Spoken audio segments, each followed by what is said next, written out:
We focus on history, culture, religion, art, social, and philosophy of Nusantara. Here, in the presence of Nusantara, we were made to be forgotten about the goodness of ourselves. Because negativity seems to be more interesting for us. Now, I'm Sutoyo Raharto and friends assist you to remind you, to awaken you that we still can find the gems of Nusantara. They are the great sights of Nusantara.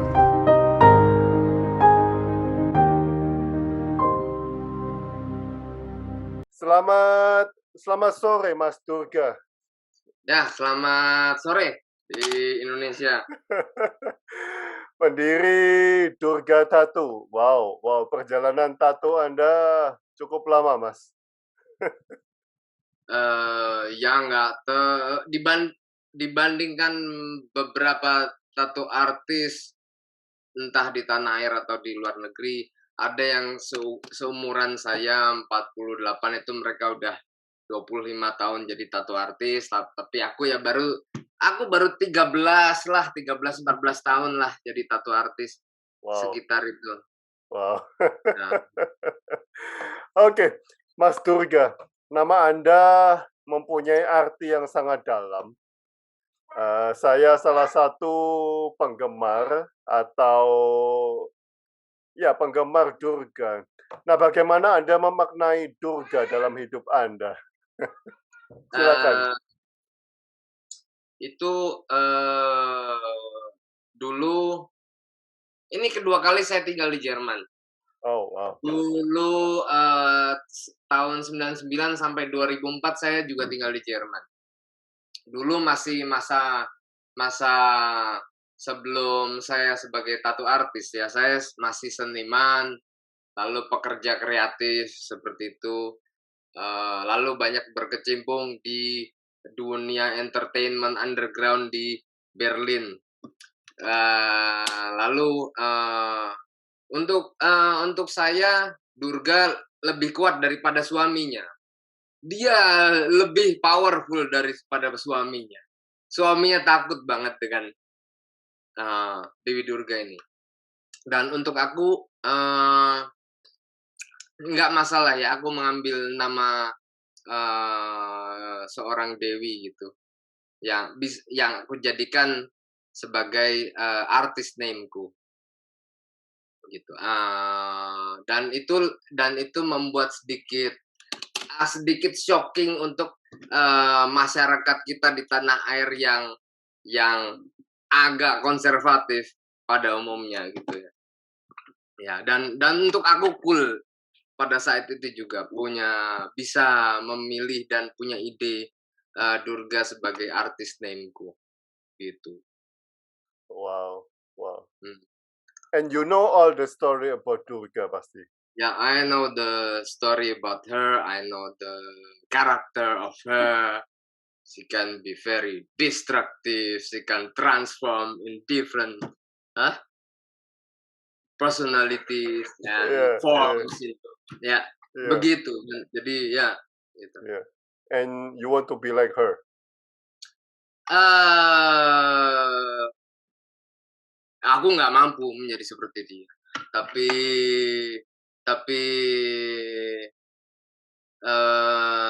sangat impress dengan kekuatannya, dengan powernya begitu ya.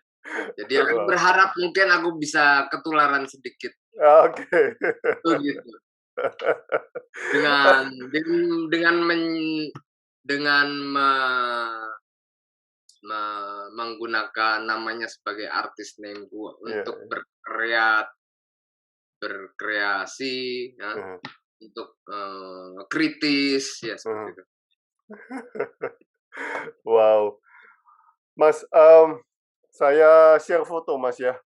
Oke Mas, sejak tahun 2012, 2016 Anda sudah menghadiri London Tattoo Convention. Lalu juga pernah bekerja di Amsterdam Tattoo Museum. Ya. Apa yang menarik orang Eropa dari keahlian tato Anda, Mas? Motifnya, tekniknya, atau surganya sendiri ini? Oh, Silakan. akunya nggak begitu penting, tapi adalah bagaimana tekniknya, ya, cara pembuatannya. Nggak hanya di Eropa, di negara-negara Barat juga, tapi di Indonesia yang mesin adalah segalanya, modernitas adalah segalanya. Mhm, Jadi melihat sesuatu, pada umumnya melihat sesuatu yang tidak kita kenali itu banyak orang takut, mhm, banyak orang heran, banyak orang terpukau karena semua dibuat oleh tangan ya.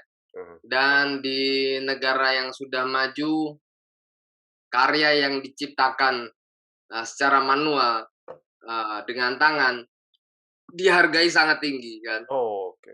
Iya, dihargai sangat tinggi. Wow. Eh Ya 10 tahun, yang lalu sih di Indonesia agak masih sulit dengan hand tapping ya, tapi sekarang sudah sangat terkenal. Mhm, Jadi orang di Indonesia sudah tahu bahwa, wah itu mereka mereka kebanyakan takut karena, wah ini pasti mahal banget.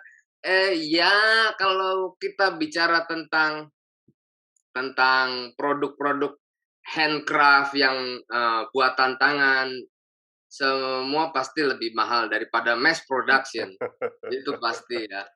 Eee tapi yang jelas, kalau di negara barat itu ya, secara teknik, sangat berbeda, jadi publik sangat tertarik. mhm, Lalu kalau di dunia tato internasional itu yang paling sangat terkenal adalah, tato Polinesia. mhm. Apakah itu dari Samoa, dari Hawaii, dari New Zealand, suku Maori, Tahiti. Sementara yang aku buat dan aku fokus hanya di tato Mentawai dan tato Borneo ya, suku-suku Dayak. Jadi secara teknik itu berbeda, alatnya pun berbeda dibandingkan dengan Polinesia, ketukannya pun juga berbeda Oke. gitu, ritme ketukannya juga berbeda, motifnya pasti berbeda ya, Iya, oke. filosofi dan arti juga pasti berbeda. Iya, iya, iya. Heeh. Jadi, mereka melihat itu sangat Oh, eksotis, sangat, philosophical, tapi juga, orang barat itu sangat kritis ya. Jadi, eee mereka tertarik, tapi banyak juga yang ragu apakah mereka, bisa ditato seperti itu, gitu. Karena hmm, mereka merasa bahwa, "Oh, aku orang asing nih, boleh iya. nggak ditato seperti itu? Apakah ada larangan Oke. bahwa orang yang non-indigenous people, Iya. dari anggota dari suku atau klan tersebut boleh ditato seperti itu atau tidak?" Nah, Oke. itu tema yang sangat, sering diobrolin banyak publik di negara barat. Hmm, Eee, ya, ya. apakah ada pelarangan? Apakah itu, eee, apresiasi Mhm. atau appropriation? Mmm. Menghargai atau menghina budaya, Oh, sampai tradisi begitu? ya. Itu, ya, itu sampai itu, sering jadi bahan diskusi dan pro dan kontra antara antara Oh. hal tersebut di dunia tato internasional. Nah, bagaimana Anda menjelaskan tentang hal itu, Mas? Mmm, kebetulan di Mentawai dan di Borneo tidak seperti di Samoa misalnya ya, Hmm, di Indonesia, Pasifik sana, bahwa tidak melarang orang yang bukan Mentawai untuk ditato Mentawai. Mentawai. Iya, iya, iya. Eee, menurut pengalaman pribadi saya, karena aku udah sering ke hulu nih di Siberut dan aku beberapa kali juga ke Kalimantan, Kalimantan Barat udah, Kalimantan Tengah udah, Kalimantan Timur juga udah. Jadi pengalaman pribadiku adalah bahwa orang-orang di hulu, di pedalaman, mereka senang bila kita punya motif tato yang sama seperti mereka gitu. Oke, oke, Mereka sederhana, pemikirannya. dan jujur ya. Jadi mereka merasa bahwa kita punya nasib yang sama gitu. Oh, Kita seperti saudara gitu. Kamu punya tato yang sama seperti kami. Oh, terima kasih. Wah, oh, cantik banget gitu. oh, wow, wow. Kita berarti lebih welcome daripada Polinesia. Ya, ada perbedaan kultur ya. Ada Hmm, perbedaan kultur dengan yang di Polinesia. iya, iya, iya, iya. Hmm. Wow, wow. Oke, Mas, Ya, next. lalu begini juga. Tidak ada dibandingkan dengan orang di negara barat itu tidak ada banyak secara prosentase dan kuantiti orang-orang muda Dayak misalnya dan orang-orang muda Mentawai yang mau ditato seperti leluhurnya. Hmm, Jadi kan kalau masalahnya adalah lalu seiring dengan waktu kalau orang-orang tua sudah meninggal lalu motif-motif itu cuma bisa dilihat di internet dan buku-buku dong, bukan iya, iya, ditulis. iya. Sementara tanggung jawabku secara profesi sebagai tattoo artist untuk membantu mendokumentasikan motif-motif tua itu adalah mentatonya kembali di kulit manusia. Iya, true. Iya. Ya. Heeh. Iya, iya, iya. Jadi Wow. ya itu salah satu tanggung jawab. Tapi Anda gambar di kertas juga kan, Mas ya? Aku gambar di kertas juga, iya. Iya. Gambar di kertas juga. Mas, apakah memang banyak yang hilang, Mas? Atau yang tidak dipakai lagi motif-motifnya oleh generasi muda? Ada banyak itu udah terjadi sejak lama kok, sejak zaman kolonialisasi, Oh, sejak era Portugis, Spanyol, oh, Belanda, Inggris masuk ke Asia Tenggara, masuk ke Nusantara, iya, iya. masuk itu sudah mulai hilang karena kan ketika mereka datang mereka diboncengi oleh para misionaris. Iya, iya, iya, iya, iya, true. Iya, betul, betul. Ya, ada yang dari Italia datang, ada yang dari Jerman datang, Belanda datang, Portugis. rekan Katolik iya, evangelis Protestan iya. Mhm, Jadi sementara masyarakat adat itu indigenous people masih menganut kepercayaan aslinya ya yang animisme mhm. gitu. Jadi mereka ingin bahwa orang-orang ini convert menjadi ke agama-agama baru Iya, iya. otomatis kebudayaan tua asli harus dihancurkan dulu. Iya, iya, iya, iya. Ya karena tato tradisional itu berhubungan dengan kepercayaan, Mhm, lalu mhm, kepercayaan asli dan alam. mhm. Otomatis supaya mereka menganut agama Tuhan itu satu, Heeh. mempercayai agama baru, yang lama harus dihilangkan dulu agar Iya, iya. mereka ya. Heeh, heeh. Jadi tato otomatis hilang, Iya, iya. otomatis berkurang peminatnya. Eee, ya, walaupun masih adalah di hulu di Borneo dan Mentawai yang tatonya banyak gitu ya, tapi dibandingkan dengan abad 17, 18 lalu itu jauh lah. Dan ada Iya. banyak motif yang hilang memang dan tidak terdokumentasi. Tidak Mm, dokumentasi. Wow, Ya, wow. sekali nggak ada dokumen fotonya, nggak ada dokumen sketsanya juga nggak ada. Jadi ya sulit lah. Kita cuma bisa mereka-reka aja. Oh, wow, wow, wow, wow, sayang sekali, Mas, ya. Uh, Tapi oke, kita ke fotonya ya, kelihatan. Oke, oke.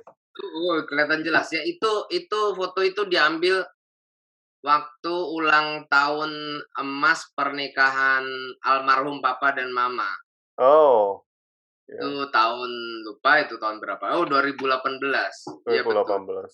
18. Nah, Ya ya, jadi aku, istri dan anak pertama kami datang ke Jogja itu untuk pesta pernikahan emas almarhum papa dan mama, gitu iya. cerita. Nah, Mas, ajaran atau nasihat apa yang paling berharga dari ayah dan ibu tentang seni tato, Mas? Ini kan berarti Anda mendedikasikan diri untuk tato, tapi ini juga ada disiplin ilmu, ada keteguhan, keyakinan bahwa tato is a way of my life gitu. Ya itu apa ya? eh aku keluar dari jalur pendidikanku sebetulnya karena aku pendidikanku seni rupa dan desain ya. Hmm, hmm, lalu sekitar umur 30-an aku banting setir jadi tattoo artis. Hmm, dan oke, papa mama sangat Katolik ya. Aku lahir dan dibesarkan di keluarga Katolik yang sangat fanatik. Ah, Jadi hmm, jadi sebetulnya agak agak berat di awalnya aku pikir bahwa bahwa aku fokus di tato untuk kedua orang tuaku. Tapi ya, mmm, itu adalah pekerjaan orang tua bahwa bahwa mereka mereka melarang anaknya. Kayak misalnya sampai kemarin-kemarin mamaku bilang, "Kamu jangan tambah tato lagi." Tapi itu memang pekerjaan semua ibu seperti itu. iya, iya, iya. Tapi, ketika ketika secara finansial, aku bisa mensupport papa mama udah lama bertahun-tahun gitu, ya mereka happy. Orang tua happy kalau anaknya bantu secara finansial gitu. It's circle of life kan, mereka menghidup kita, membesarkan kita, menafkahi kita, Iya, iya, iya. kasih uang jajan segala macam ya giliran anaknya yang ngurusin orang tua kan gitu. Iya, iya, iya. Dan semuanya akan oke-oke aja kok. Oke. Begitu mereka eh, terbantu finansial, otomatis ya sebagai orang tua di Indonesia mereka bangga lah gitu Mmm, ya. Kalau di belakangku lah pas kalau di belakangku aku nggak tahu ya pasti mereka bangga lah ngobrol dengan keluarga-keluarga atau tetangga-tetangga kayak gitu. iya. Oh, wow, wow. Eh, tentang nasihat sih aku pikir, apa ya nasihatnya ya, mama papa pekerja keras. Oke. Kami kami kami berasal dari keluarga ekonomi, lemah menengah gitu ya. Mhm. Jadi mama kerja keras, bertahun-tahun sejak papa pensiun. Ya dan, nasihatnya biasanya mereka paling, ya kejar apa yang, kamu harus lakukan gitu, Oh, geluti, wow, wow. kejar terus, kerja terus gitu. Kejar Mama terus. minta uang dong kayak gitu, mama minta uang, "Kamu harus semoga bisa dapat klien banyak, biar bisa ngasih uang mama," kayak gitu. Oke. Wow, mmm, oke, saya ada satu foto lagi, Mas. Iya, Itu ya, iya itu di Frankfurt Tattoo Convention lagi di Jerman gitu ya. iya, Memang memang, Frankfurt Convention itu adalah salah satu tattoo convention terbesar terbesar di Eropa. mmm. selain London Tattoo Convention. Tapi Hmm. ada sebelum pandemi setiap bulan itu ada banyak tattoo convention di semua Oh. negara. Oh, wow, wow. Cuma sebulan 3 gitu, enggak di Oh. semua negara banyak. Dan Jerman itu anehnya memang negara yang paling banyak punya tattoo convention selain Italia kalau di Eropa ya. Oh, really? Wow. Jerman, Italia, Prancis gitu ya. Wow. Paling banyak. Tapi ya kalau tapi di negara-negara kecil beberapa aku pernah ikut tattoo convention juga yang juga sangat menarik gitu. Hmm. Kalau di tattoo convention kayak di London, Frankfurt, Brussels yang besar seperti itu, di dalam satu hall biasa mereka punya 1, 2, 3 hall gitu besar gitu. Jadi tattoo artis tradisional itu dikelompokkan jadi satu dalam satu baris, satu Yeah. blok gitu. Jadi sebelahku itu bisa ada tattoo artis Jepang, ada tattoo artis Samoa, New Zealand seperti itu, tapi semuanya tradisional. Oh, okay. Jadi kalau convention besar, expo besar itu kita dapat privilege lah. Oh, really? Iya, karena itu menjadi secara bisnis untuk organizer itu atraksi yang luar biasa. Oh, okay. Gitu ya. Iya, iya, iya, iya.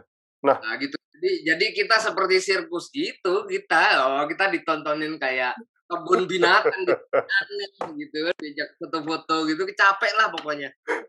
Oh, diajak dikit-dikit diajak foto, ditanya gitu, lagi kerja, lagi serius, jurnalis, pers, capek tapi. Anda berarti kan international artis ini dari Indonesia. Dari Indonesia. Iya. Kenapa? Sedangkan Anda apakah terkenal di Indonesia? Nggak tahu sebetulnya aku nggak pengen orang tahu gitu karena hidup lebih mudah kalau anonim kayaknya. Oke. Di Eropa setiap negara Durga Tattoo is famous, saya rasa. Famous iya, kaya raya tapi enggak, berbeda Oh. itu. Berbeda menjadi terkenal atau menjadi kaya raya. Aku sering bilang ke beberapa teman di tanah air gitu, ya menjadi tattoo artis itu bisa seperti seorang rockstar. Aha. Kamu tinggal pilih mau kaya raya atau mau terkenal. Mau kaya raya ya kamu go mainstream. Aha. You do everything. You do any kind of tattoos gitu. Kamu menjadi seperti toko fotokopi. Iya. Orang datang bikin jadi gitu. Tapi kalau ingin terkenal ya harus fokus in one thing gitu. Aha. Kamu harus selektif, sangat picky dan sering bilang tidak gitu. Oh, wow. Wow. Ya gitu. Tapi aku dari awal sejak belajar aku memang pengen jadi tradisional tattoo artis gitu ya. Aku belajar juga tradisional. Aku memilih itu gitu ya. Wow. Saya sadari bahwa banyak orang Indonesia yang terkenal di Eropa. Iya banyak sih, aku kenal banyak itu ya. Iya, iya, iya. Kenal Kronondo? Apa? Kronondo, Mr. Watch. Di negara mana? Di Berlin. Oh, di Berlin. Iya, itu dari Klaten itu. Oh ini ya, apa dalang ya? Bukan. Kolektor jam. Kolektor jam. Aduh, tuh lihat tuh, aku nggak punya jam. Nggak bisa aku beli jam tangan. Oke. By the way, tahun 2014, 2016, tahun 2017 Anda mengikuti Frankfurt Tattoo Convention dan bahkan Brussels Tattoo Convention, Mas. Dari situ apakah Anda sudah melihat bahwa ada kesamaan tattoo tradisional yang sama dari penjuru dunia, Mas? Nah, kalau ada sama, persamaannya di mana? Silakan. Kurang lebih bahwa, kita semua, eee, mencoba untuk, mendokumentasikan kembali motif-motif tua tersebut gitu ya. Apakah, eee, itu membuat tato motif asli original ataukah itu desain baru yang, terinspirasi atau berbasis pada motif-motif asli, tato yang, kita kerjakan ya. Jadi kita sama-sama memberikan opsi pada publik, memperkenalkan, dan mencoba mendokumentasikan itu kembali ke kulit manusia. Sama-sama berjuang di situ. Walaupun memang, kalau kalau dilihat dan dibandingkan dengan tato Polinesia, itu bahkan tato Borneo pun itu yang sangat terkenal itu, kalah jauh lah, eee, dikenalnya di dunia dibandingkan dan diminati dibandingkan, dengan tato Polinesia gitu ya. Kalah jauh ya. Aku merasa sendiri banget gitu di sini Oh, di Eropa yang sendirian membuat tato Borneo dan Mentawai gitu. Sementara aku dikelilingi banyak, dikerubutin banyak sama tato artis yang mengerjakan Polinesia ya. Apakah mereka hand taper, iya, iya. dengan teknik tradisional ataukah mereka membuat dengan mesin tato modern ya? Oh, wow, wow, wow. Yang di luar negeri, yang maksudnya yang di luar Indonesia dan Malaysia, karena Borneo kan milik 3 negara. Iya, iya, iya. Eee, yang di luar Malaysia dan Indonesia itu nggak banyak yang membuat tato Borneo. Jadi Hmm, jadi lumayan berat lah, kompetisi ngos-ngosan ya? karena setiap convention itu kebanyakan Polinesia semua gitu ya. Oke. Secara nanti publik yang ditato Polinesia itu, wih banyak banget gitu. Yang ditato Nah, Borneo dikit gitu. Kalau Mentawai apalagi ya. tapi Anda kan menjadi star di antara Ya itu tadi jadi seperti ya bintang sirkus memang. iya, Ya, iya, iya, iya, iya. ya memang ya memang menjadi apa ya, daya tarik untuk event. Mhm, Tapi mhm. aku nggak sendiri ya dengan banyak, rekan-rekan tattoo artis dari berbagai negara ya. Iya, iya, iya, iya. Nah, Mas, di setiap convention apakah sebetulnya ada workshop antara para seniman-seniman tato ini, Mas? Membicarakan tentang, tradisi yang hilang dan sebagainya dan sebagainya. Iya kayak sharing gitu ya, Ya, ya, kayak ya, ya. kadang ada, eee, kalau tak kal ada kadang ada tattoo festival yang formatnya bukan convention atau expo, sering ada itu. Hmm, Lebih hmm. menarik karena, skopnya lebih kecil, nggak nggak begitu mainstream, lalu juga apa ya, lebih fokus ke, eee, edukasinya, Iya, iya. lalu ke, budayanya, Iya, iya. filosofinya, nggak melulu industri. Iya, iya, not always money. Ya, Iya. not always money. Dan dan, apakah kalian juga menemukan satu garis di mana sebetulnya ada persamaan-persamaan di dalam history atau kebudayaan yang bersumber dari satu lalu pecah ke mana-mana begitu? Nah, kalau udah ngobrol itu kita udah ngobrol soal etnologi ya, Ah, etnologi dan antropologi. Eee, itu salah satu apa yang bikin agak berat eh, buat kami, buat aku juga gitu. Publik punya ekspektasi yang sangat tinggi karena apa ya? Aku cuma tato artis. Kami cuma tato artis tradisional dan kami bukan antropolog ya. Iya, iya, iya, iya. Oke, kami mengerti dan bisa menjelaskan semuanya tentang tato yang kami buat yang kami pelajari Iya. bisa, tapi untuk lebih jauh mengetahui filosofi yang dalam, sejarah tua yang dalam, memang harus tato antropologis. Oke. Untuk yang menjawab itu, tapi ya ada kurang lebih karena ada perpindahan migrasi. Heeh. Ada satu teori yang percaya bahwa yang di Polinesia dulu mereka migrasi dari Austronesia, dari Oke. Borneo, oke. yang dari Borneo, sebelumnya dari Asia Tenggara, dari Yunan atau wilayah sekitar Kamboja dan Vietnam. Mhm. Lalu mereka pecah bermigrasi ke Pasifik. Gitu. Iya, iya. Itu satu teori ya.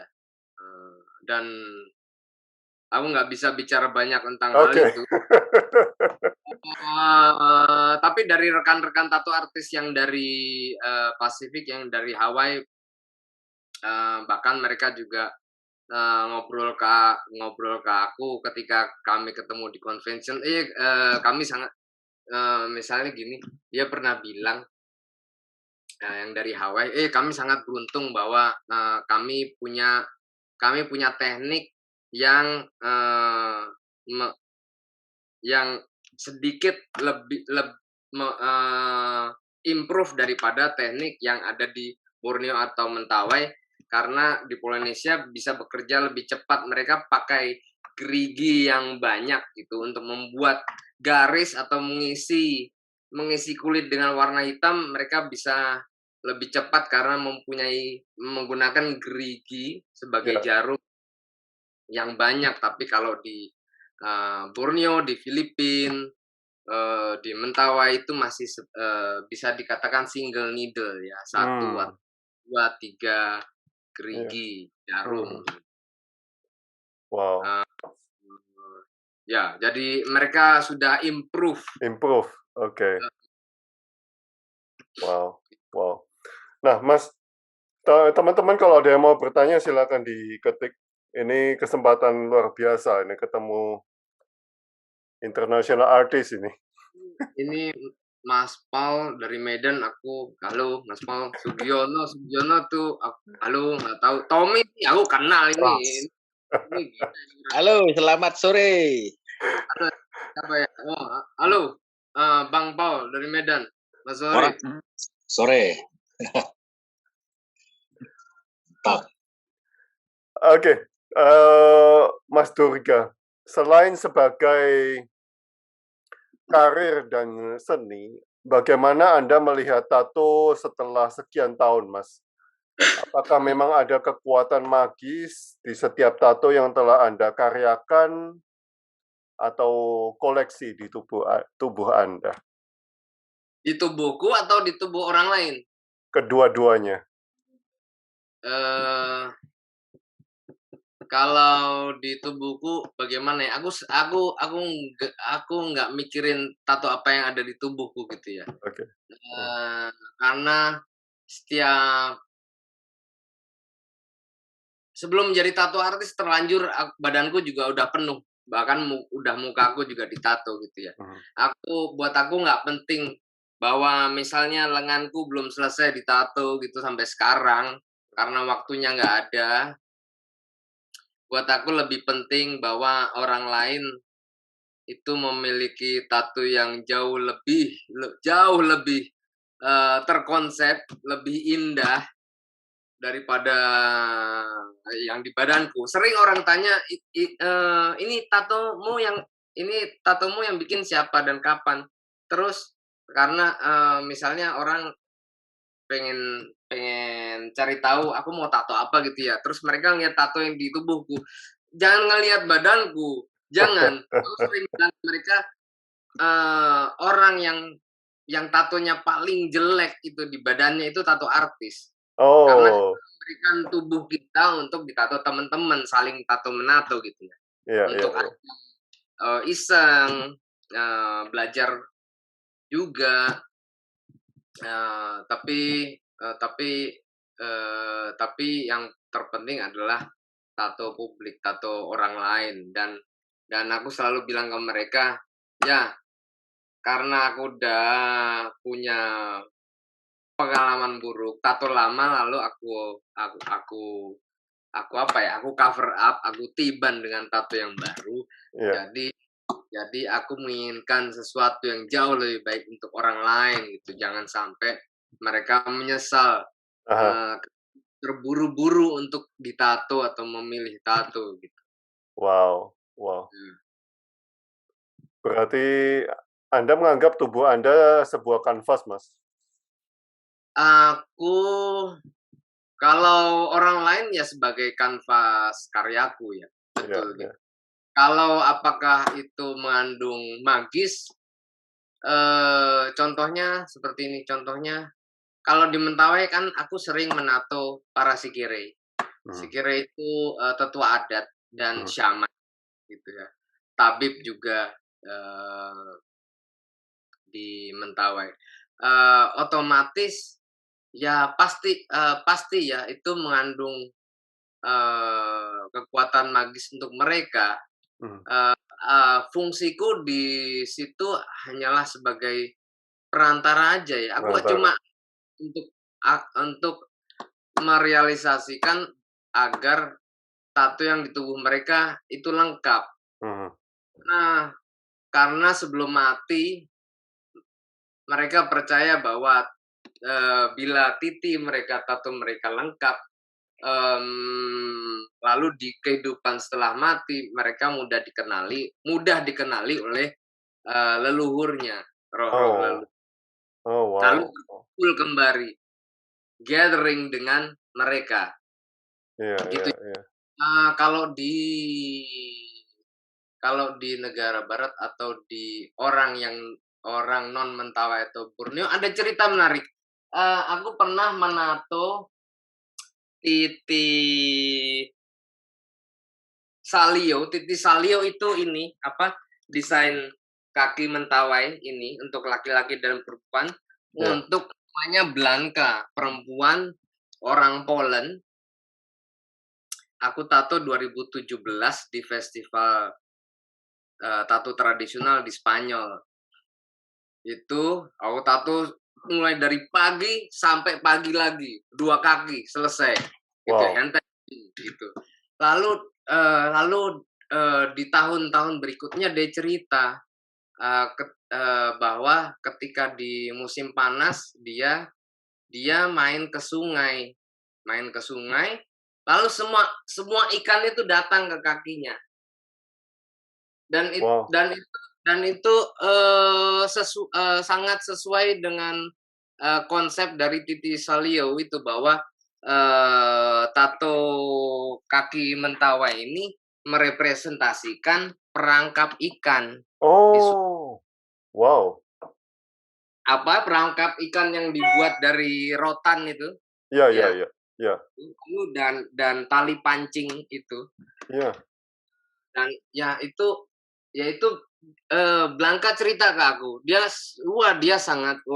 happy banget begitu dia sangat amazed ya dengan pengalamannya itu. Aku juga heran, oh iya ya.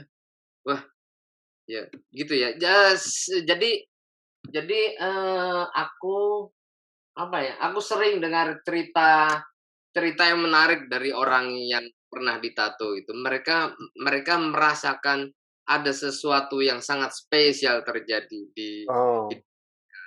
dan mereka percaya itu dan ya aku happy happy banget ya. Iya, iya. Aku fungsiku hanya sebagai alat dan perantara. Wow. Wow. Wow, Aku amazing. bukan shaman, no, aku cuma tato artis biasa. Yeah. Hmm, Wow, ya. amazing. So there must be function for every motif in the tattoo, Mas ya. Ya, ada Ya, ada fungsi, ada arti dari setiap elemen, ada. ya, Tapi lebih dari sekedar arti kok, karena orang sering di negara barat sering ingin, aku pengen dong ditato tapi yang punya meaning gitu. Oh ya, kalau aku sering jawab, ya gitu. Kalau gitu kita harus banyak ngobrol nih, karena untuk menjelaskan kamu tentang meaning itu nggak bisa kita cuman eh 15 menit ngobrol. Waduh, aku harus cerita banyak. Aku harus cerita tentang eh, sejarah masa lalu. Harus cerita tentang budaya, kultur, traveling, cerita tentang eh, hidup keseharian di Borneo atau di Mentawai, wow, adat, simbol gitu. Cerita macam-macam gitu. wow, wow. Ya. Jadi Wah, mereka tahu, jadi ada sharing pengalaman, ada sharing pengetahuan, ya gitu ya. ya, ya, ya, ya. Dan itu hampir semuanya minta untuk meaning, Mas. Kebanyakan iya. Kalau yang Kebanyakan tato ya. banyak mereka santai. Yang orang yang udah tatonya banyak, "Wah, pokoknya tato, aku pengen tato. Terserah apa aja, aku suka karyamu," gitu. Kalau di Heeh. sini kebanyakan banyak yang seperti itu ya. Oh, oke. Mereka mereka memilih tato artis itu karena mereka senang karyanya dan percaya gitu. Ya. Aku pengen ini ditato tangan, dah silakan Ah, tato gitu.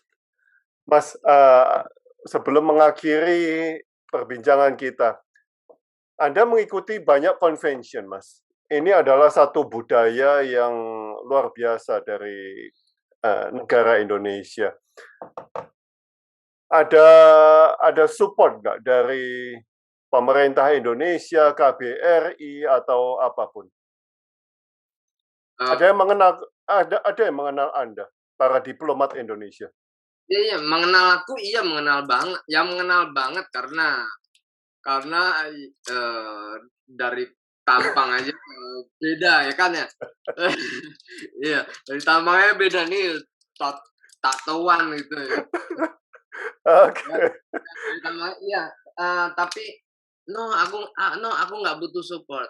oke, No, aku nggak perlu support. Aku cuman ya kalau aku sering ke KBRI gitu ya di Berlin. Terus sekali juga pernah acara 17 Agustusan dengan istri ke sana makan-makan gitu. Ya ngobrol-ngobrol, kalau dengan para orang KBRI-nya, wah mereka baik-baik banget, santai, kita bercanda terus kalau ketemu gitu. No, terus terang aku nggak butuh support. Support apa? Eee, oke, kayaknya nggak perlu support, apa, nggak perlu. Support finansial, no, aku kerja aja, kerja keras aku dapat duit, gitu oke, ya. Yang penting urusan-urusan KBRI apa gitu, surat-surat mudah, tapi mereka, ya itu waktu papa meninggal, Agustus tahun lalu itu, aku harus pulang ke Indonesia dikasih surat macam-macam, surat pengantar, mudah kok, mereka mereka sangat baik. oke, oke. No, ya aku nggak perlu support apa-apa.